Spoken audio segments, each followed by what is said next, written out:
Hey everyone, Charles here. And first of all, thank you for stopping by my podcast. If this show inspires you, makes you think, or gives you that courage to jump into action, please help by donating to this show. Click the link in the description and donate. Your donation helps us with production and finding great guests moving forward. Thank you and enjoy. Amazon is offering sign-on bonuses up to $1,000, plus get up to $20 an hour for select roles. The best part? We're hiring near you. So start now to take home something greater. New, higher wages with a sign-on bonus, a range of real benefits, and career growth opportunities in a top-rated workplace. So earn more and see how great pay and sign-on bonuses can lead to a greater life for you. Go to amazon.com/apply. Amazon is an equal opportunity employer.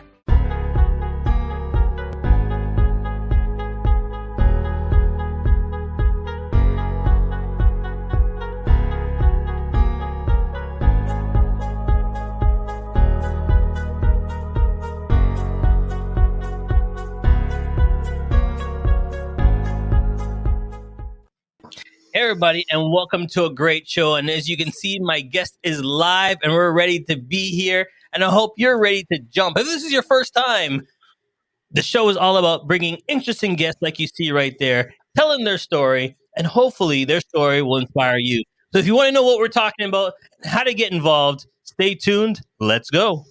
You know you should be doing something different, right? Hey, I'm talking to you. Do you believe that you have the gift for greatness or have a special talent, but don't have the courage to take that next step? Always wondering how others made it look so easy? Well, welcome to Jump, the show that will bring you special guests just like you and me. How did they get the courage to jump into greatness? Doing what they love and living the good life. So, get ready to jump with your host, Charles Matthews Jr. Yes, let's jump together and let's start off right at the bat. My special guest is in the house. How you doing, my friend? I'm doing great, Charles. How about you, my man? Listen, this is what I love to do, meeting interesting guests like yourselves. And we were actually talking for the first time. So there's no script on this. There's no pre-script. It's just we shoot from the hip and we just get to know each other really well. So give us some background, my friend. Born and raised. Tell everybody who you are. Oh, geez. Well, my name is pronounced Dai, for those that are probably looking at that and thinking, what is that? And it's a Welsh name, means David. And Manuel, my last name, is Portuguese. So figure that one out. I am a mix. And as I said to everybody, don't worry, I'm just Canadian. Live in Vancouver, Canada, on the West Coast, which is, for those that are in the States, we're about 2 hours north of Seattle, right up the coast. So we're your northern neighbors. And, I'm 44 years young, proud dad of two beautiful girls, now soon to be 16 and 18, and been dating my wife for 21 years. So that sort of encompasses the big picture. And then obviously there's lots of things that I love to do in between. And I guess that will come out in our conversation today. All right. So you scared me when you said two daughters and they hit the 18 mark. How does that? Is the pop? What do you have? A bat, a pipe? It's why I stay healthy and fit. I'll tell you that. It's a big motivation. We used to have an ongoing joke with my daughters when they were quite a bit younger. It was like, oh, don't worry, you'll be able to date one day, but they got to beat dad in an arm wrestle. So now that might backfire, as my wife says, because they might start bringing home some linebackers and some guys that I can't handle. So I've had to revisit that strategy as they've aged, and but no, it's great. They're amazing girls, amazing women. So. There you go. Yeah. I got a daughter myself, so I'm going to learn from you. I'm going to learn from you, my friend. So let's start off with the young boy in yourselves. Before you're dating your girlfriend at the time, before the kids, what was the young you doing and thinking about? Yeah, it was interesting. I've been someone that's worked in the wellness space now for 26 years, like my entire adult life. But I didn't come to the wellness space. Well, let's just say it wasn't a natural thing for me. And reason being is I like a lot of people, when they get into the wellness space, maybe they had a passion for fitness, passion for serving others. And mine sort of was more of an act of discovery than invention, if I riff on sort of what Simon Sinek and some of the other guys talk about. But, at age 9, I started to deal with just stress, anxiety, a little bit with social withdrawal, only because, I had gone through something fairly traumatic. My parents separated and then eventually divorced. And I didn't think it was a big deal at the time. But things started to shift for me emotionally and psychologically, obviously. And so I learned how to start to cope with some of that through mechanisms like eating, playing video games, watching movies.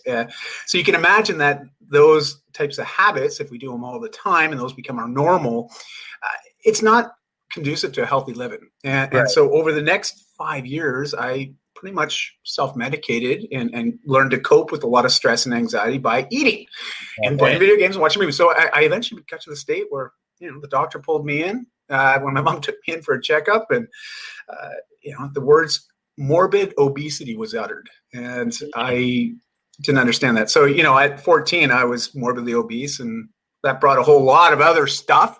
Right. But fortunately for me, eventually got to a point at age 15 where I said enough's enough and made some changes. And that's what got me into the fitness and wellness space, was going through that transformation myself personally and getting excited to help others with it too. Yeah. And I always say, it's a great story, because you can, when you talk to people now, the thing is, I always say to a trainer, they say, "Oh yeah," and I said, "What? Have you ever been in a competition? Have yourself ever been overweight? Have you ever been this?" When you talk to people, you're coming from experience. You lived it. You know exactly how they feel and what they're going through. So, how long did it take? Like, what was the breaking point? You go, "Okay, this is it now. Now I got to get enough muscle on me to arm wrestle my daughter's boyfriends." Well, at age 15, if I was to, there was a lot of internal driving factors there. And obviously it got to a point where I was very depressed and withdrawn. And I hate to almost say it's a cliche, but, a lot of us know people that are struggling with their health.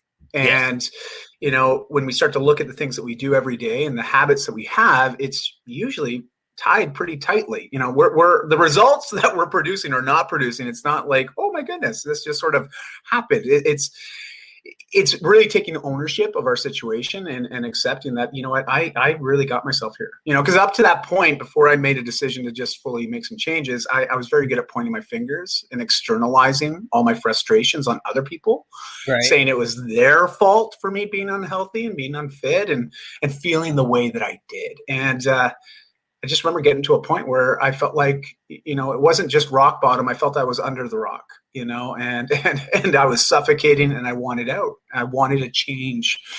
And I got to a point where I was battling with suicidal thoughts, and it was a pretty hard time. At age 15, also, hormones are starting to go, things are changing.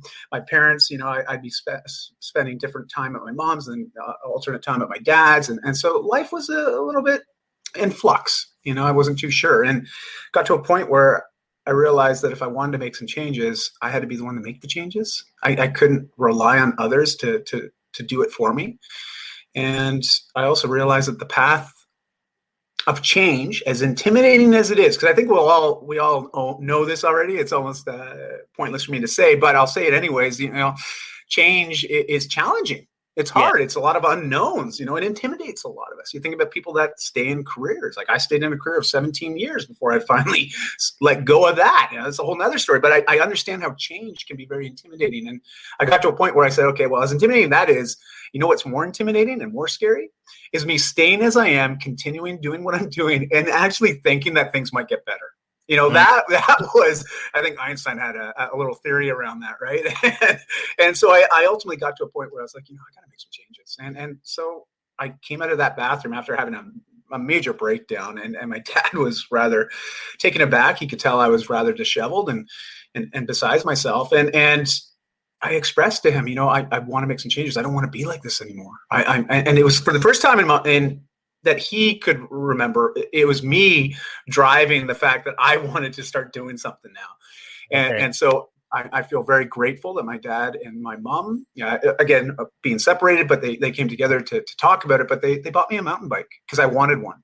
Okay. And I just started riding, Charles. I just started riding, almost every day. I went to the library, got books out on, to educate myself on fitness and on nutrition and healthy living, mindset.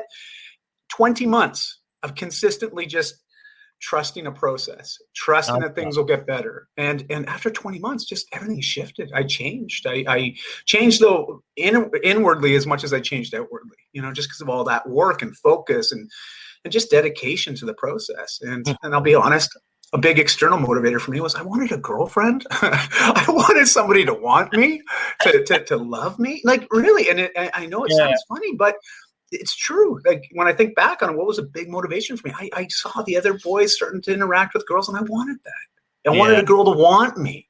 Mm-hmm. And I've worked with psychologists. I've worked with some counselors, over the years, specifically about 10, 11 years ago, where we uncovered a lot of those hidden connections. And, it wasn't easy, but I'll be honest, Charles, it was well worth it.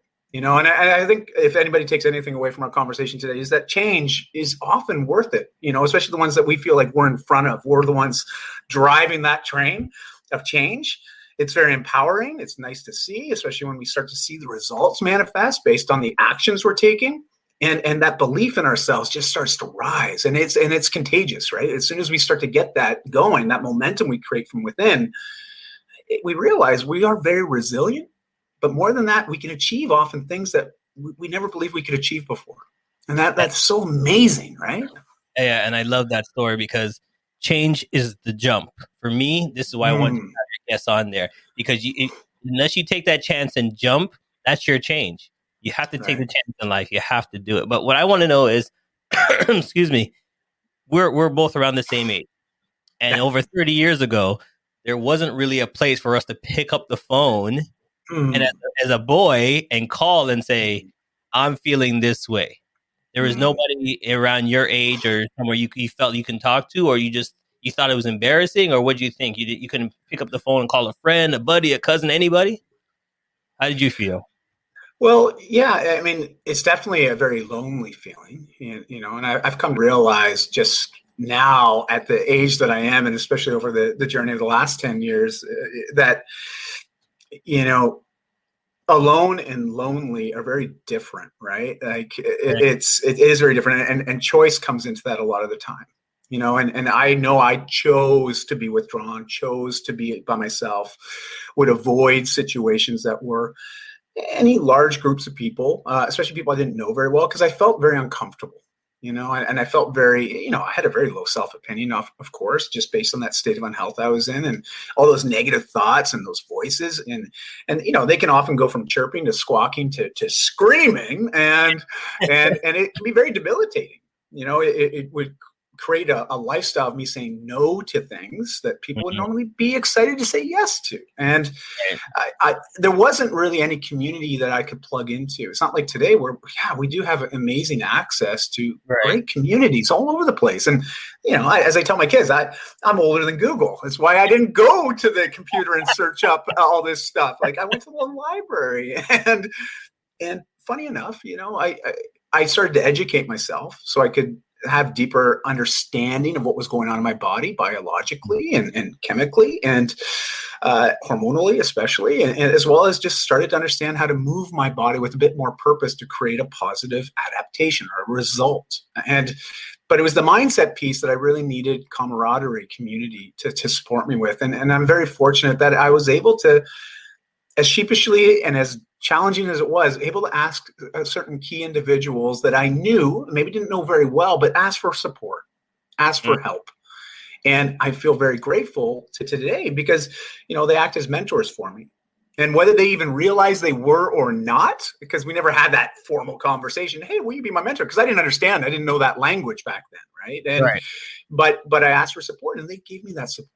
They didn't have to, but they did. And that was a real powerful moment in my life, just realizing that there are people out in the world that are very willing to support and help others to do things that they know they're being challenged to try to do, and then help them create that and ask the right questions, right? Like sometimes it's just the questions that we're asking ourselves or have someone ask us that can be very clarifying for us in those moments of struggle. And so I just felt very fortunate. I was introduced to that idea of mentorship from 15, 16, 17 years of age. And those individuals, they really helped me through some challenging times. And to be honest, it introduced me to the power of support and the power of helping, the power of just being there for somebody. And and then, from 17 on up to this day, I still continue to do the same for others because I just want to constantly give back, Well, let's take a quick break. And when we come back, we are going to talk about what you're doing now to give back, because that's all it is now, what you're doing, how you can help people. Stay right there. We're going to hear a quick help from Carolyn Dixon. She is a person that's helping people in business right now. And there's a little tip and tricks you can get from my website. So stay tuned and listen up. Thanks, Charles. I'm Carolyn Dickinson, and I'm here to tell you that the Life Success Board systems are live. These success boards have massive impact. The system will allow you to be able to envision that anything is possible for every area of your life. It'll give you direction, it'll give you focus, and it'll keep you moving forward. There are 8 success board systems available to you, plus bonuses. So for more information on this amazing system, click the link below. You don't want to miss it. Back to you, Charles. CMJ Entertainment is a one-stop shop. CMJ Entertainment helps people do any type of events, and it's a marketing tool as well. So we'll cover everything from start to finish, and in the same time, do some marketing to help you sell your product. If it's a wedding, we'll make sure your wedding is over the top, and if it's an event, we make sure that everybody gets information at the end of the day. Give us a call at 416-414-8964 or online, go to cmjent.com. Hey, it's okay if you're driving or too busy to take notes. Charles has your parachute packed with all the info you need to jump into success. Check out the links section for all the tools you need to land safe. Now, let's keep falling with Charles and his special guest.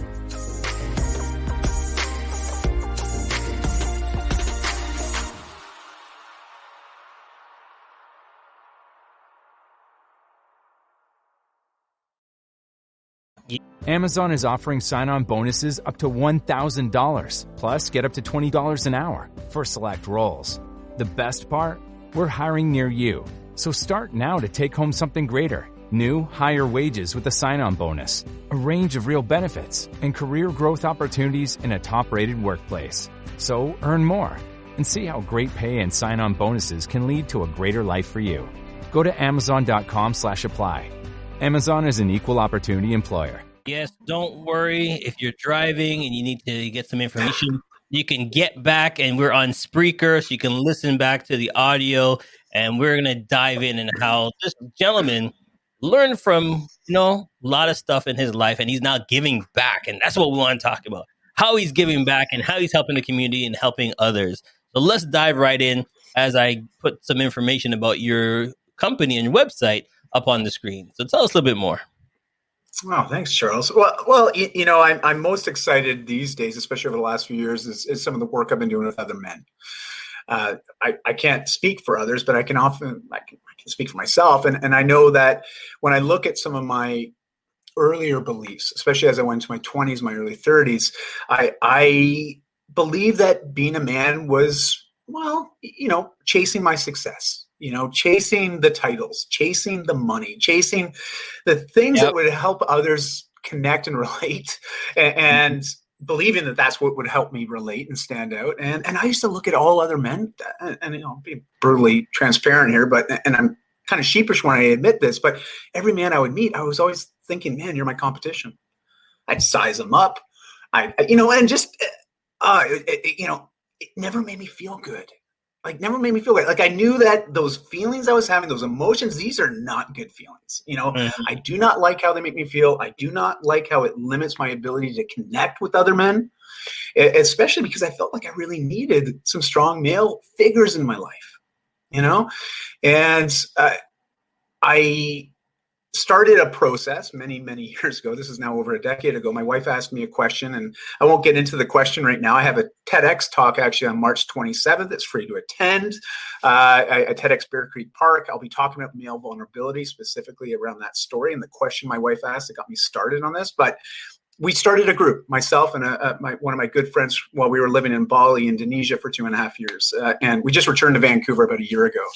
And we started this group to bring men together to create a space that's safe and trusted. And it allows us to go deep in conversation, but also not have fear of being judged by other men and not having what we use against us. And it's bringing men together to literally just share openly and honestly without that fear, that concern that, you know what I'm going to say here might turn around and be used against me. Like, you know, to any man, like I'll be honest with you, Charles, I struggled with admitting to my mistakes, my shortcomings, some of my limiting beliefs, like to admit that to another man, especially.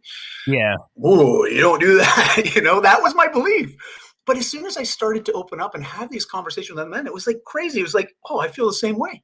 I was like, you start realizing we're so much more alike than we are different. And yet in our own minds, we think that everybody's out to get us to some level. Right. Yeah.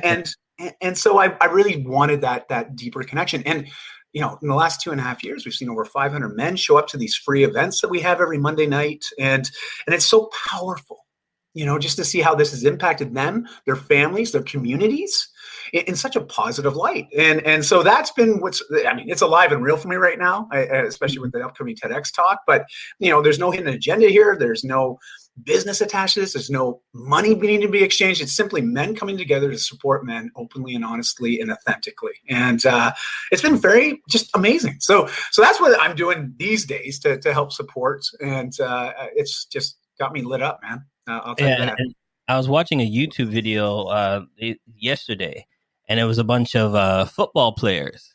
And they were talking about, you know, how they as football players don't come together as men and say, oh, I'm having a problem, can you help me out? Or I'm having this, can you help me out? Because like you said, we're men. We don't call another guy and say, you know, this is what's happening, can you help me out or whatever. You know, we're supposed to handle it. And he told a great story.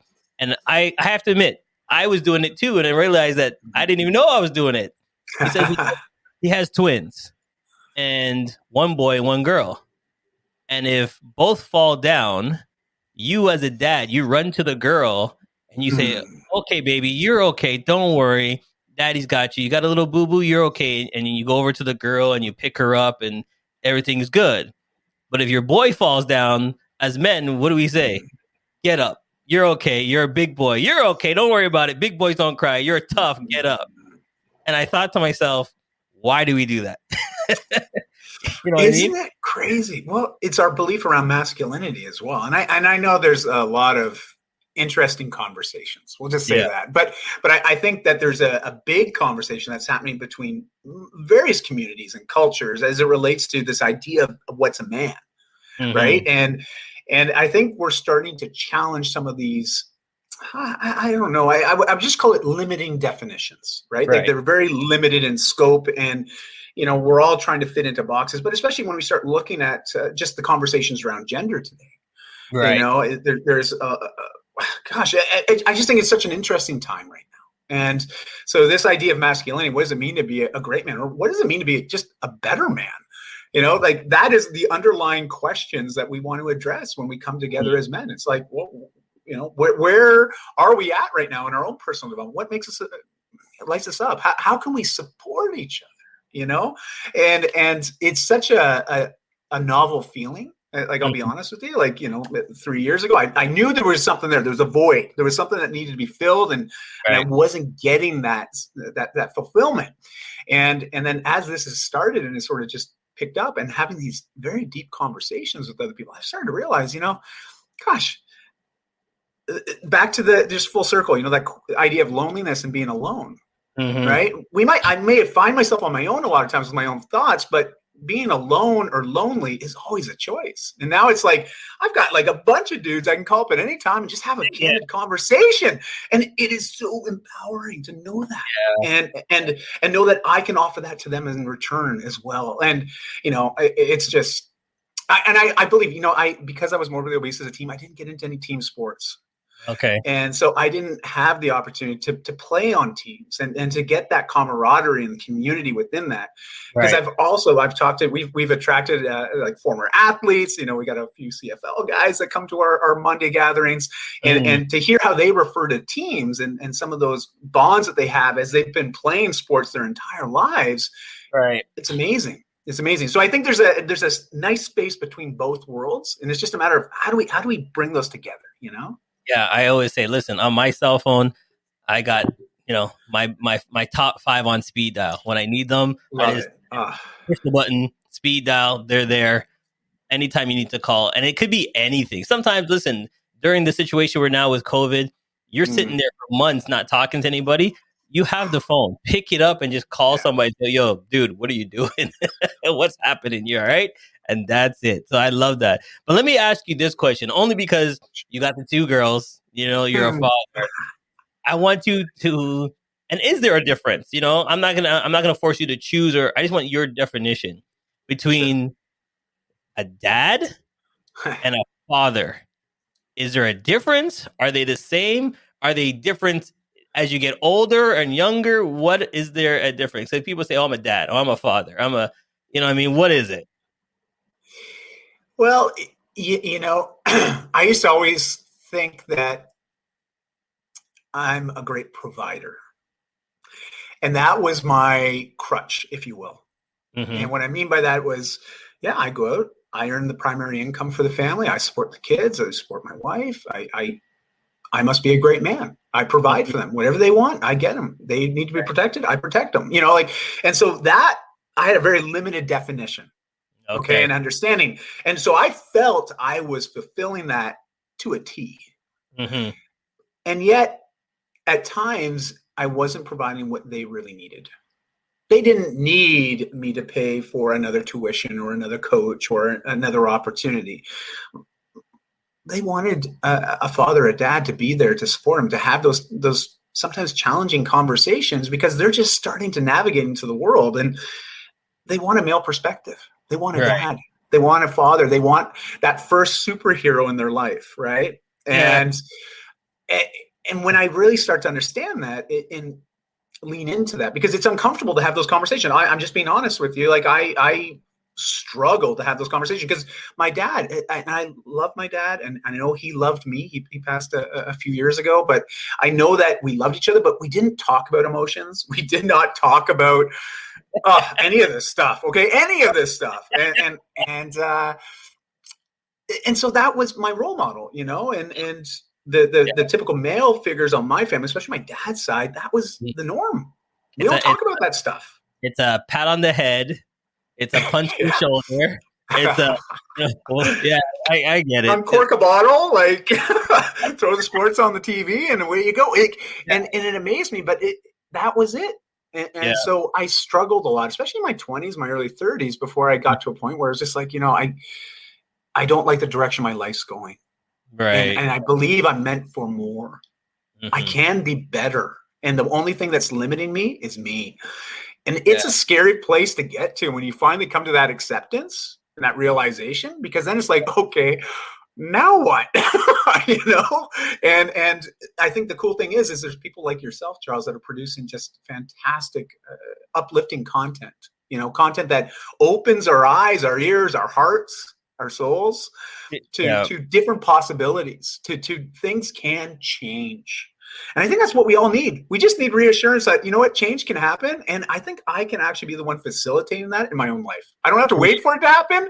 I can actually get in front and start to create that. And that's just so empowering. Like it can start with the smallest of things, like me starting to ride a bike every day, changing what I put in my mouth as that 14, 15-year-old boy. And over a period of 20 months, everything changed. Didn't happen overnight, but it will change. It will change. Take the opportunity, take a chance, jump at it, go do what you got to do. It will happen. But the thing is, it has to start with you first. And you made that decision. You just came out of the bathroom and you're like, enough is enough. All right, listen, this is what we're doing. A, B, and C. And then look at you now. You know what I mean? A great dad, father of 2, doing some great things. And the main thing that I love, you're helping others. And that's what the thing is. I think that everybody has a gift. And your gift was put on this earth now to help others, to give back, because now they're going out there being great fathers and great dads. So congratulations. I'm going to give you a big round of applause, buddy. All right, Charles, I love it, man. Before we go, I have a quick game for you. Okay. Yeah, let's do it. It is called rapid fire. So I just rapidly fire these questions at you. You just tell me, your answer. You can tell me a story on it, but it has to be like a quick story. Sure, I get it. All right. So here we go. You ready? I'm ready. Right. Favorite song? Well, it's more of an album. Tragically Hip, Up to Here. It was the album I listened to. Okay, so at 14, real quick. At 14, I remember borrowing my dad's Sony AM FM. Remember the old yellow brick? I would take that, and I had two albums, one on each side. And so I would listen to one side, and when it got to the end of the tape, it would automatically flip, because that was really cool back then. Oh, it auto flips. Yeah. And it would flip. And then the second album, that's when I would know it was time to come back. But one of the albums was Tragically Hip, Up to Here. So and I would listen to that album almost every day out on the bike. So it's very close to my heart and to the changes that I've achieved. All right, now we have to extend this answer. For those of you that don't know what a tape is, oops. I don't have time to explain it. Just Google it. All right, let's move on. All right. Oh man, I feel old. Real quick, you're doing a TEDx. Tell everybody when you're doing that. Yeah, March 27th. So it's coming up in a couple weeks here. It is free to attend this year because it's only going to be streamed online. It's TEDxBearCreekPark.ca. Free tickets. Just go ahead and hop on there. 12 incredible speakers. There's a couple 16, 17-year-olds that you have to listen to. One's leading climate change in Canada. The other one literally took it upon himself to start a business of creating PPE product with a digital, one of those printers. Yes. And it's a remarkable story. So those are just two of the 12 speakers. I feel very fortunate to be one of them. And I'll be talking about vulnerability with men especially. Okay. So then back to rapid fire. What song are you going to listen before you jump on stage? There's a song by Journey that's really partial to my wife and I. It's the Don't Stop Believing. Yeah. You know that song. So it's my wife and I, it's our song. And that's always the song I love to listen to, especially when I want to just get focused, get excited and really just light up that passion. All right. So what is your hidden talent that nobody knows about? I have the ability to help people do things that they often don't believe they can do, and I just help them get out of their own way. I don't know how that came to be. I think it was just going through my own process and having others help me with that exact same thing. And so I've gotten very good at helping people see that thing that's probably holding them back from just all of a sudden unleashing into what they want to achieve. And so that I would say is one of my special powers. All right. When you were eating and you were just binging away, what was your go-to snack? Oh man, ice cream and I okay, this one's awful. Okay, we all know what Costco is. Remember Costco? They have those muffins, and it'd be like 3 flavors. It'd be the chocolate, it'd be the poppy seed, and usually I forget them. There's the trays of 12. Well, they're not muffins. Okay, those are cakes, and they're mini cakes. And I would often have a couple of those in a sitting. And it wasn't until I understood calories, all of a sudden I was like, oh my gosh, those are 1,200 to 1,500 calories per muffin. Yeah, per muffin. I know. I have a couple of those as a snack. I know exactly what they are, and they're all like in order: the chocolate, the vanilla, the pop. Yes, I know those ones very well. It was the poppy seed one. I was really partial to the poppy seed, and turns out, and it's hard to believe this, the poppy seed one's actually the one with the highest amount of calories and fat content, which is interesting, right? Like I would automatically think that either the chocolate or like the pecan one, like the one with all the nuts, would be that. But it was actually the poppy seed one. The poppy seed. Go figure. The one you think is healthy, right? Yeah. Anyways, I'm glad I'm not doing that anymore. All right. So your girlfriend, your partner right now, how long you guys been together? Dating for 21 years. All right. Yeah. So anniversary coming up. What are you going to cook for her? I am super simple when it comes to what I cook. I'll do steak. and then I'll have asparagus, usually some sort of a starch as well as a big salad. And I usually buy a pie. So, and we actually got married on December 12th, 2012 at 12:12. I can never forget the date. So guys, just a little tip here, pick a date that's memorable that you'll never forget. You'll never screw that one up. Well, since we're helping the guys out, and this is a guys episode, you can actually put it in your ring band. So every time if you take your ring off, you look in your ring band, it's right there. It's always on your finger. Charles, oh my gosh, that is just the money one. But you know what? And I feel really guilty. I lost 4 rings while I was living in Bali, all in the surf. And so I only use these cheapy rings now. The little rubber band ones, right? My wife refuses for me. I can't buy another wedding band. So, but I love that idea. It's so good. Maybe I should just get a tattoo of it, right? Hey, there you go. Yeah. All right. The last important question of them all. Are you right-handed or left-handed? I'm right-handed. All right. So all the boyfriends that are coming to the house, the arm wrestling is right-handed. All right. So if you're trying that's okay. If you're trying to date matters, it's right-handed arm wrestling. That's what you're gonna have to work for. Oh. Right-handed, my friend. My man. It's been a blast. Before you go, anybody want to shout out to? Go right ahead. Hey, you know what? Just because I know it's been a very male-centric conversation, but I just want to extend an open invite to any men out there. If anything I've said resonates with you, feel free to reach out. I'm easy to connect with. I'm just Dai Manuel on any social platform. It's one best thing about my parents giving me a unique name, all before Google came around, because I'm very SEO friendly. So please reach out. Realize you're not alone, and I'm happy to have a conversation anytime. But Charles, thank you. Thank you so much for what you do in the world and for this opportunity to connect with your audiences as well. And I'm really looking forward. I have a podcast kicking off in later Q2, and I'm excited to have you as a guest on my show. So more to follow on that one later. No, it'll be a pleasure. And we got to have more conversations like this. We'll do a special where we'll just bring some more men on and just talk, because I think, some people are scared to talk, but if they see us talking, maybe they'll do it. You know what I mean? I see some hearts coming up on the screen and some love. So thank you, everybody, for watching. Thank you so much for taking the time. We'll see you next time, everybody. See you later. Charles. Thanks, everyone. Bye-bye. Thank you for listening. If you liked the show or have a comment, we would love to hear from you. Join our mailing list. And as always, check out our special deals links below. I hope this has inspired you to look at your life and jump. See you next week. Amazon is offering sign-on bonuses up to $1,000, plus get up to $20 an hour for select roles. The best part? We're hiring near you.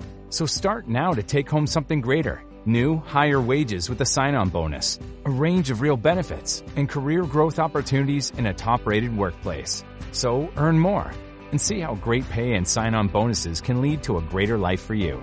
Go to amazon.com/apply. Amazon is an equal opportunity employer. Amazon is offering sign-on bonuses up to $1,000, plus get up to $20 an hour for select roles. The best part? We're hiring near you.